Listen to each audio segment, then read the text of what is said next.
Hi everybody, welcome to Drive-Thru Review number 156, and today we're going to be talking about Drako.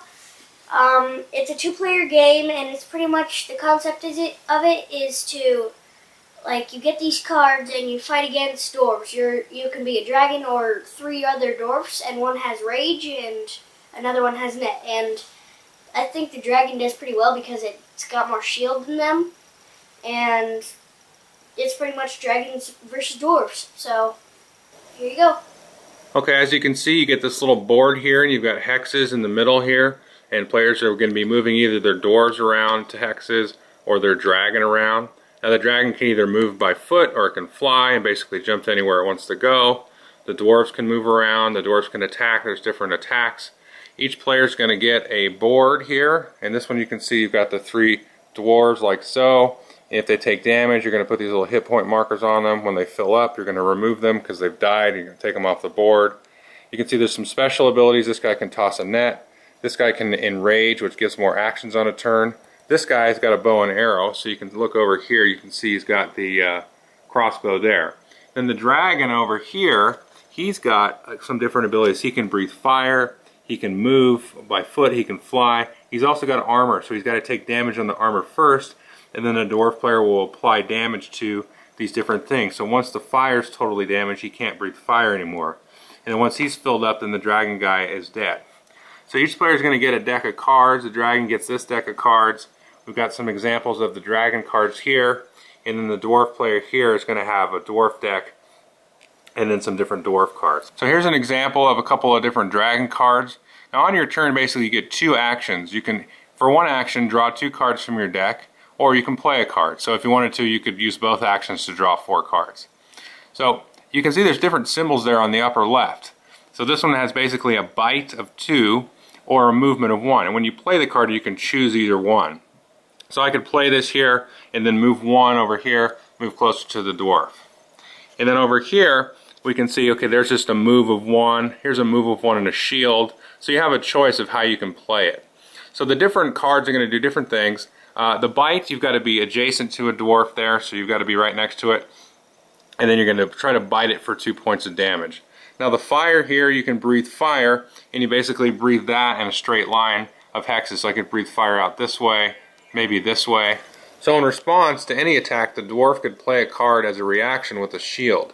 Now the dragons also have a card with a shield on it here, so you got that there. But you can see it's paired up with, another ability, so you've got to kind of decide, do you want to use the shield or save it and take the damage. And you can see here the dragon has the wing here for the flight, so when the dragon does that, he can basically pick him up and then put him wherever he wants to.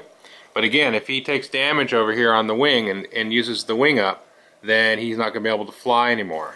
So again, we've got 3 dwarves here, and so the dwarf here on the left, he's got a ranged attack. So it's similar to the dragon's fire attack, where he's got to be in a direct line of a hex. And there's also a special card that he has to play here with the bow and arrow there with the little arrow symbol, so he's got to do that. He'll do 1 damage like that.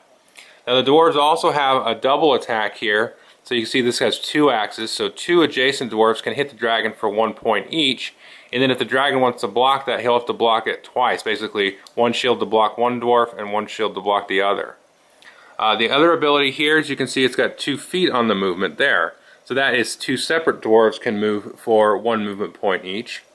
And then some of the dwarf cards have a net on them. So if you look back here, this dwarf here, if he's still alive, he can chuck a net anywhere on the board onto the dragon. So he'll chuck it on there and the dragon cannot move. Now it can shake the net by basically foregoing both of its actions on the turn, and then the net will go back to the dwarf's board here. Finally, we've got this dwarf here which can basically chuck this little token here, which is a fury token, and basically for that turn only, the dwarf will get 3 actions if they want to do like a massive attack. You can do that once per game. So basically you play until either side, either the dragon's dead, or all 3 dwarves are dead, or you play all the way through the dwarf deck. So as long as the dwarf has played all the cards in his deck, and if the dragon is still alive, then the dragon's going to win, or it survived the dwarf's attack. Okay, hope you enjoyed the overview. This is a game that we both have played, let's see, 5 times. We played 3 times like a week or so ago, and then twice today. And we've been taking turns playing dragons and dwarves. What's your favorite? I like the game first of all, and Yep. my favorite is how you can be getting beat up if you're the dragon over here, and then you can just like, oh no, and then just fly over here and land in another spot where there's no one else. Yeah, the dragon kind of plays keep away because again, if he lasts the whole game, then he wins. So Help me! yeah, he tries to get away. And they play differently. Like the dwarves have the ones where you can split the attack and split the movement, so you kind of try to swarm around a little bit. But it's cool. I mean, it's very short. I mean, we played like 2 games just now, like in half an hour for both games. Right, so it was quick. Probably less than that. Yeah, I don't know. I mean, we sit around and trash talk and stuff. So yeah. So yeah, I mean, going down. yeah. So it plays quick, and like I said, it's good tactical decisions. You got to choose. Okay, I'm going to play this card to do a big attack, or it's got a shield on it, or I've got a net and it's got a shield on it. And when you're the dwarf, once you get through the dragon's armor, like which thing do I want to take out? What cards does he play? Does he have a lot of fire left? So maybe I should take out his fire. So those are worthless to him. So it's pretty fun. You got anything else you want to say? You're trash talking my dragon. Oh, yeah, I'm going to trash talk your dragon. Boy, I'm coming after you when you're sleeping. Okay. Just remember, I know where you live. I know where you live. Oh no. I'm in trouble. Okay. Well, thanks